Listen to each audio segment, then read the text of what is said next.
Now, Steve got at us, and his prediction for week 2, it's a big one now. Steve threw down the gauntlet. He says that Nebraska makes a statement and dominates Colorado. 40-10 is the final score that Steve is calling here.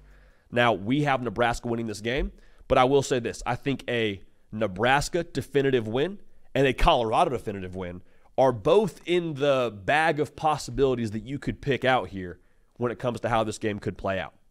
Like for Colorado, that's absolutely on the table. Based on what happened last year in Boulder, like Colorado, I mean, Nebraska ran for over 200 yards, and it didn't matter. Like Colorado just absolutely boat raced them last year. The way this game feels to me, we've already given you our pick in this one, but the way that it feels to me, it has a very like arm wrestle vibe to it. Like think about it this way. When you and your buddy arm wrestle, and you're maybe of a similar strength to some respects, you have your strengths, he has his strengths, but like whoever gets the jump on the other, whoever is able to like gain that leverage first, whether it was a quickness thing or whether it was a early strength thing, whatever it ended up being, whoever's able to get that leverage usually just kind of holds it.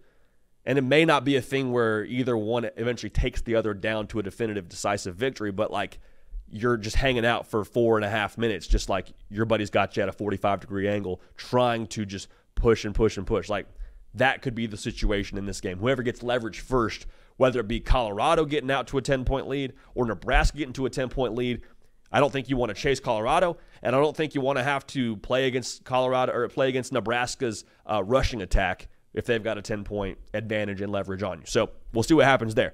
Nebraska fans, Colorado fans, whoever you support in the college football landscape, I promise you, we're talking about your team. We're talking college football all year long. The thing that I'm thinking about is, okay, what is Dylan Raiola's stat line if they score 40?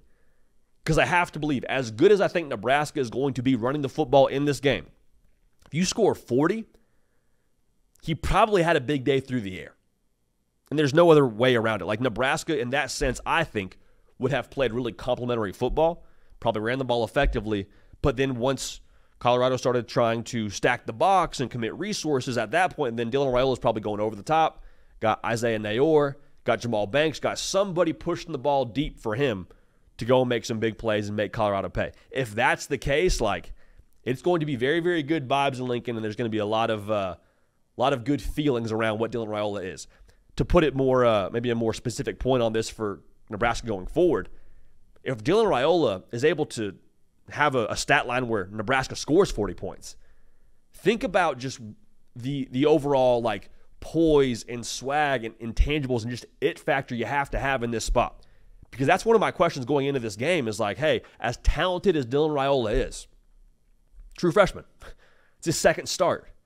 It's prime time. It's going to be, I believe, I've said this many times, I believe this is the most watched game of this entire weekend.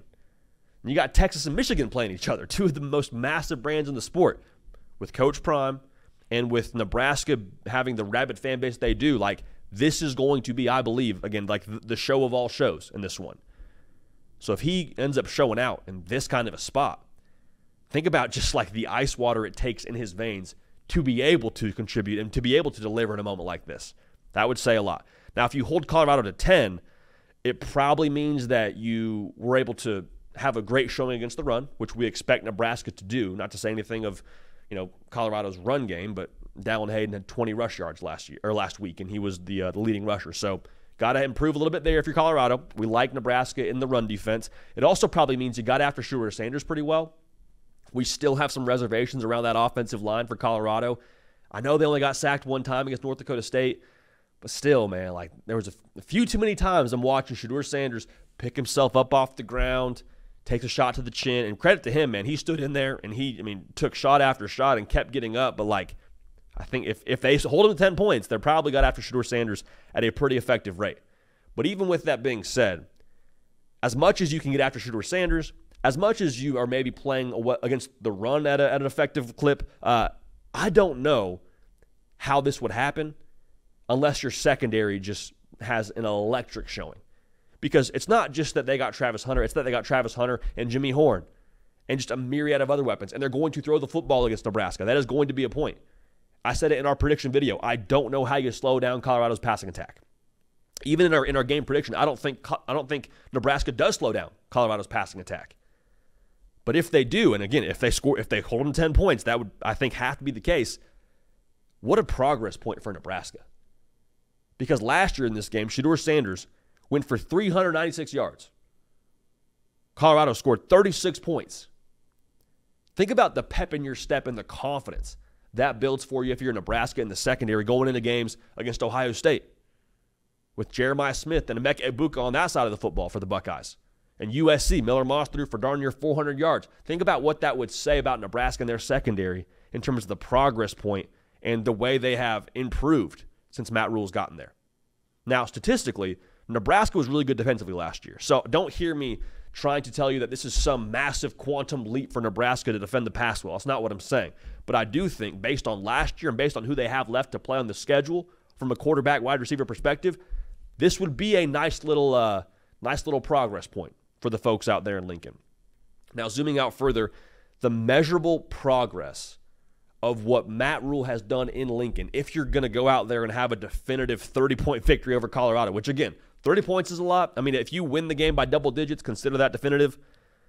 That would, again, be another progress point, another measuring stick for, hey, this is what Nebraska is. This is what Nebraska is under Matt Rhule. And I think if you're a Nebraska fan, like, think about the validation. Think about the amount of times you've told your friends from other fan bases, like, hey, if we just get a quarterback, hey, we just get the right head coach, hey, if we just do this, just do that, we're going to have a chance to win at a high level, going to have a chance to beat these teams that we should beat by a fair margin. Nebraska's favored by over a touchdown in this game. I think it's at 7.5 last I checked. Vegas believes Nebraska should win this football game. Now, why haven't they been able to do it in the past couple of seasons? I mean, turnovers, not able to close out games, not having that killer instinct. In this game, especially if they have this kind of result, but just overall period, if they can win the game definitively, you feel like, okay, we're not crazy. We're not crazy for believing that this team could accomplish something like this. So we're going to see what both these teams are even past this game. I don't want to just crown Nebraska if they get a big win over Colorado, and you don't want to crown Colorado if they get a big win over Nebraska. But even with that being said, again, the measuring stick, the watermark this would be from Nebraska if they get a definitive win over Colorado based on what happened last year, that'd be huge. That'd be absolutely huge, and it would be a huge point to talk about if you're a Nebraska fan as to how far you've come since Matt Rhule's taken over there. Hey, y'all, thanks so much for watching. Subscribe to the channel here to make sure you don't miss an episode of The Hard Count. Also, be sure to check out other videos on the On3 YouTube channel.